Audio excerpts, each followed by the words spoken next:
So first of all, congrats to the two teachers, Teacher Lovely and Teacher Charmaine. First, siguro mag-start tayo kay Teacher Lovely for continue.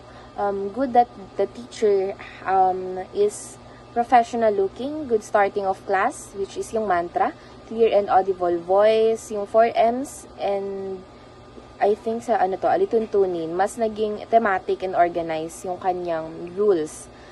Verbal and non-verbal cues are present, and I appreciate na si teacher ay nag-maintain ng eye contact whenever she is answering the question of her students.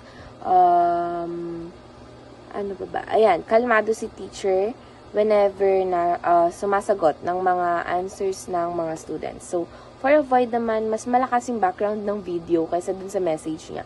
So, better if next time, sa mga future demos ninyo, ay tansyahin natin yung background music para mas maintindihan ng students kung anong pinaparating natin dun sa video.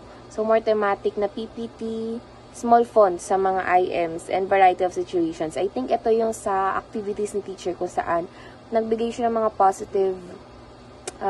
positive na scene or situations. So, maganda sana if may negative din para magkaroon ng critical thinking yung mga students, no? Mapagana nila yung kanilang pag-iisip dun sa mga situations na bibigay ni teacher. So, kay Teacher Charmaine naman, again, professional looking, walk and chalk talk are present, positive reinforcement sa kanyang mga students, and calmness kapag nag-explain si teacher. Also, traditional IMs were used. And, ayan, gusto ko yung color palette ng teacher, both teachers, no? Sa avoid naman, may tendency si teacher na hinaan yung voice niya kapag nag-explain. And, yung sa mga pictures, hindi lang siya consistent dahil may mga pictures na parang for LM siya mga pang LM yung dating ng mga character na ginagamit. So, nilagay ko rin dito, teacher is doing something during application/presentation.